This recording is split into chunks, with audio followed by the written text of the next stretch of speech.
Hello viewers, তান্ত্রিক black magic চ্যানেলে আপনাদের সবাইকে স্বাগত। তো থাম্বনেলে আপনারা দেখতেই পেরেছেন যে কীরকম ধরনের সাধনা নিয়ে হাজির হয়েছি। তো তার আগে আমি আপনাদেরকে রিকোয়েস্ট করব, এটা খুব সহজ এবং সরল আমল। আপনাদেরকে রিকোয়েস্ট করব ভিডিওটা ফার্স্ট থেকে লাস্ট অবধি আপনারা ভিডিওটা দেখবেন, আমার কথাগুলো মনোযোগ দিয়ে শুনবেন, না হলে আপনারা বুঝতে পারবেন না এবং আপনারা নিজেরা এটার প্রয়োগ করতে পারবেন না। নিজেরা যদি করতে চান তাহলে পরে কথাগুলো মনোযোগ দিয়ে শুনুন। আর এটা যদি আপনারা নিজেরা প্রয়োগ করতে না পারেন, চালানের মাধ্যমে নিতে চান, স্ক্রিনে দেওয়া নাম্বারে আপনারা আমার সঙ্গে যোগাযোগ করে নেবেন। এটা নিজেরা করতে গেলে প্রথমে আপনারা আমার কাছ থেকে অনুমতি নিয়ে নেবেন। অনুমতির জন্য চ্যানেলটাকে সাবস্ক্রাইব করবেন, লাইক করবেন, শেয়ার করবেন। তারপরে আপনারা কমেন্টে অনুমতি চাইবেন, আপনারা অটোমেটিক অনুমতি পেয়ে যাবেন।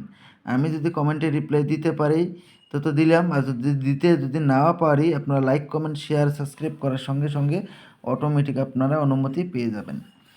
তো এটার জন্য আপনাদেরকে যা যা লাগবে, এটার জন্য লাগবে আপনাদেরকে একটা তসবির মালা, একটা গোলাপ ফুলের মালা, আর জালিদার টুপি, আর একটা সবুজ রঙের আসন।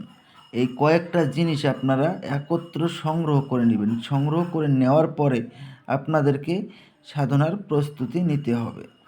আর অন্য কোনো দেশ থেকে যদি আপনারা আমার চালান নিতে চান, এই নাম্বারে আপনারা আমার সঙ্গে যোগাযোগ করে নেবেন।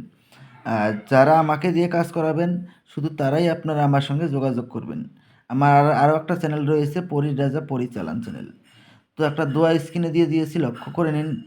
ইয়া আল্লাহ দৌলত পরি হাজির সাও। এই দোয়াটাকে শুক্রবার আপনারা পশ্চিম মুখ হয়ে তসবির মালা দিয়ে 7 মালা জপ করবেন। 7 মালা জপ করার সঙ্গে সঙ্গেই দেখবেন দৌলত পরি এসে আপনার সামনে প্রকট হয়ে যাবে।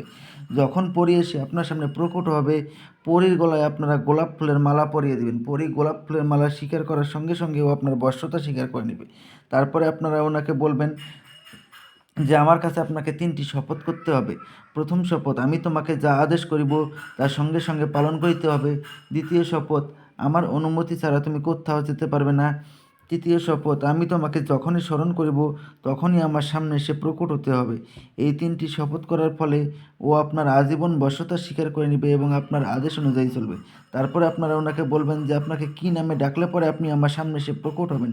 উনি আপনাকে একটা নাম বলে দিবে, ওই নামে যখনই ডাকবেন তখনই সে আপনার সামনে এসে প্রকট হবে। তো আশা করি বুঝতে পেরেছেন। ধন্যবাদ।